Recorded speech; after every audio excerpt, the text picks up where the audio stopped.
Hari Om. Good morning, viewers. Today we have Kajal ma'am with us once more on an exciting episode on Prashna.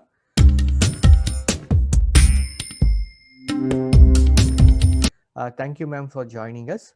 So, one of the questions which a beginner always asks is, how do I start studying Prashna?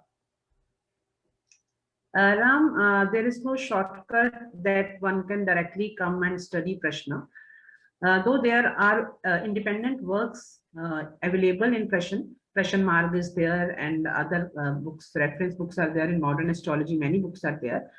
But the student cannot understand Prashna if he starts with Prashna. He has to go to traditional astrology first.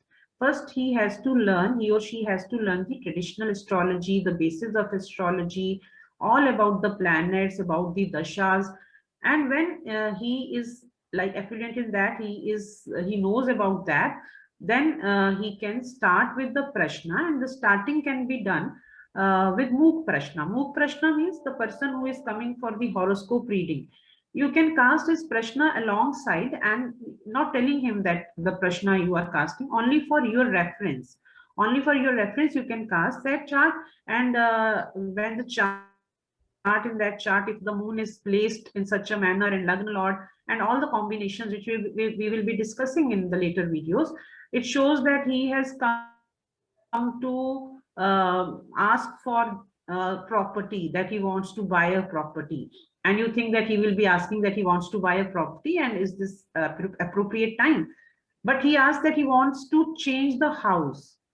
And if we ask this, there's this question, whether it is whether he will buy a new house or he will go on a rental house only again. So there is a twist in the question. So there is no need to tell the person, but you know that how to handle that twist. Again, you will study more, and this way you will be more accurate in your predictions. And the second thing is, which Narayan Nambutri, who has written, the Rishi Narayan Nambutri, who has written Prashan Mark, he emphasizes, and all the rishis emphasizes, for especially for Prashna, meditation is must. And because divine hand is there, when meditation is there, your faculties, your sixth sense, your intuition starts working more. So then you are able to read the shakunas or apshakunas also, good omens or bad omens, which are coinciding with the Prashna. We are not telling the people to be superstitious. Never ever I tell people to be superstitious. Astrology is a science which takes you out of superstition. But when you are casting a Prashna horoscope, that time something happens. If that time some bad omen or good omen is there, you are able to read that and join that in your prediction.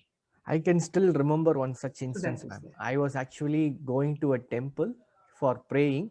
I was about to buy a house and I was thinking, should I buy this plot or not to build a house?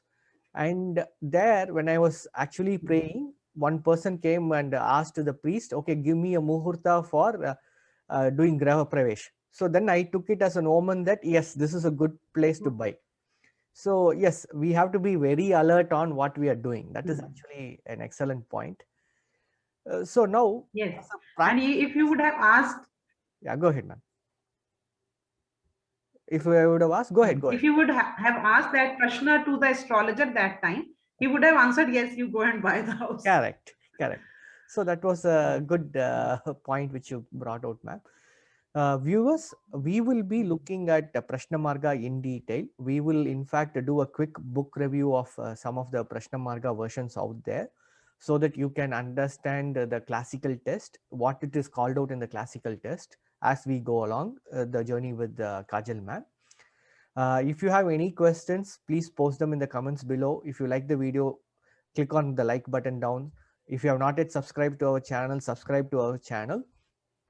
Ma'am, one more question which comes to mind when we are talking about Prashna is, uh, now you talked about somebody has to learn about traditional astrology for some time before they move into Prashna. So, do you think that some people keep saying that Prashna is totally different from traditional astrology? What is your understanding, ma'am? Are both closely linked or are both totally two different North Pole, South Pole kind of systems? No, How would you interlink it's not it not. with the Prashna Hmm, chart? Right? hmm. No, because the Prashna Shastra is totally dependent on the traditional astrology.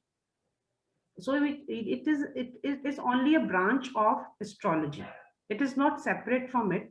And Rishi Parashar talked about it. Parashari astrology I follow, and Varahamihir also has written about it.